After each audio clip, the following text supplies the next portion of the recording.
name's John Robbins. I'm the managing editor of NRAHuntersRights.org. I want to welcome you to Hunting 101, a series of videos designed to give you some very basic information about different types of hunting. You know, I love all forms of hunting, but there's a special place in my heart for pheasant hunting. These beautiful, hard-flying birds, combined with good dog work and fine shotguns, add up to a total hunting experience that really gets my blood pumping.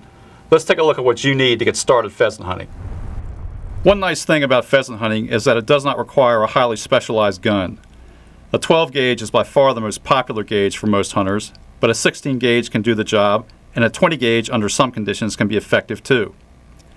The action types you'll most likely see in the pheasant fields are pumps, semi-automatics, and over-unders. Pumps are generally economical in price, they are simple to operate, and functionally very reliable. Semi-autos tend to be a bit more expensive than pumps in most cases. They give you a fast second or third shot, and you may feel the recoil a bit less than with other types of guns. Over-unders are often considered the mark of the most serious hunters. A graceful, well-made over-under is a pleasure to shoot and gives you a lightning-fast second shot. You also have the option of using a different choke in each barrel. As for barrel length, anything from 26 to 28 inches is the most common. Improved cylinder is a good choke to start with. When birds get educated and start flushing wilder as the season progresses, you can switch to a modified choke. High brass loads and shot sizes 4, 5, and 6 are all effective on pheasants. In 12 gauge, a 2 3/4 inch shell will do just fine.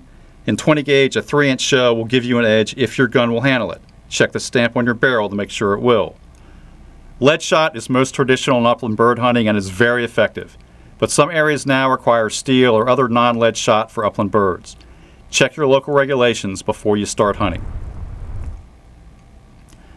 All the safety rules you learned in hunter education are important.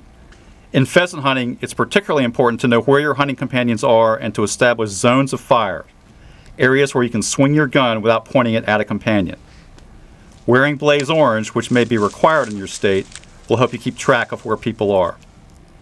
It's also wise to wait until a bird gets above your head before you fire. Shooting at a low-flying bird could endanger your dog or even your hunting companions. And be particularly careful if you are driving birds toward blockers or posters at the end of a field, a common tactic that often puts birds in the air. Pheasants are adaptable birds and may be found in many parts of the United States. While changing farming practices have affected pheasant populations over the years, you will still find the most birds in farm country. For decades, states like South Dakota, Iowa, Kansas, and Nebraska have offered great pheasant hunting because they had great pheasant habitat.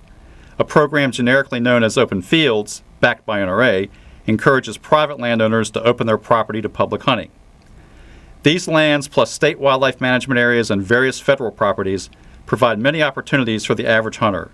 And of course, nothing beats developing a good relationship with a private landowner and getting permission to hunt his property.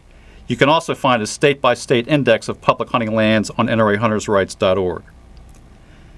Many state game and fish departments do roadside surveys in late summer to assess pheasant numbers and concentrations. These can help you narrow down a general area to hunt. One other option is to try a shooting preserve. While they do not provide the wild birds most hunters prefer, shooting preserves will give you a chance to see what pheasant hunting is like, and they can usually provide guides and bird dogs as well. Once you've got access to a place to hunt, whether it's public or private, look for a combination of crops like corn or soybeans adjacent to edge cover, brushy fence rows and ditches, shelter belts, tall grass or cattail fringes, and small woodlots. In moderate weather, pheasants usually come out of their roosting cover just after sunup. They'll pick up gravel and feed in a nearby grain field for a few hours, then find some loafing cover where they will spend most of the day. They'll come out and feed again before sunset, then return to their roosting cover for the night. In severe weather, pheasants may just stay in roosting cover for days without eating.